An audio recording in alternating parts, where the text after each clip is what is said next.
Advice ko lang sa mga naka-tourist or visitor visa, sa mga taong overstaying na rin dito sa Canada, at yung mga wala ng status ng patuloy pa rin na nagtatrabaho under the table or cash basis, na mag-ingat-ingat kayo sa mga taong kaharap ninyo, sa lamuha, at sa mga taong pinagkakatiwalaan ninyo.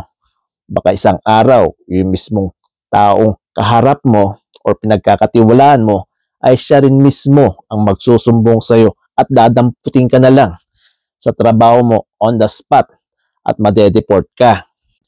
Stay profile ka lagi at iwasan mo rin ang makipag-away sa mga kasamahan mo sa trabaho, lalo na yung mga taong nakapalibot sa iyo na may legal na status dito sa Canada. Hindi na ikaw na illegal worker dito sa Canada, ikaw pa'y matapang dahil sila na legal dito sa Canada, isang tawag lang nila. Ikaw na illegal dito sa Canada, may mapaglalagyan ka. Sigurado yan. Sa mga international students naman dyan, mga kaibigan, you are only allowed to work 20 hours a week during school days. Pag sem break naman or walang pasok, unlimited hours. Magtrabaho ka hanggang sa gusto mo.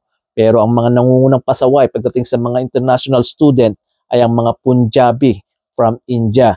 Imbis na 20 hours a week sila sa trabaho, during school days, ang nangyayari, sobra-sobra sila magtrabaho. Sila ang numero 1 na pasaway dito.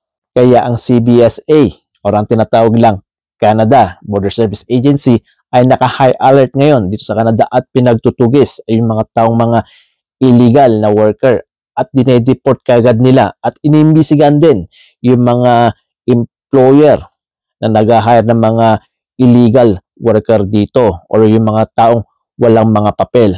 Kaya lagi kong advice, nandito na kayo sa Canada, dumaan kayo sa tamang proseso dahil nandito ang oportunidad sa Canada at dapat marunong tayong sumunod sa batas.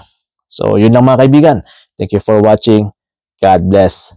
See you on my next video. Paalam!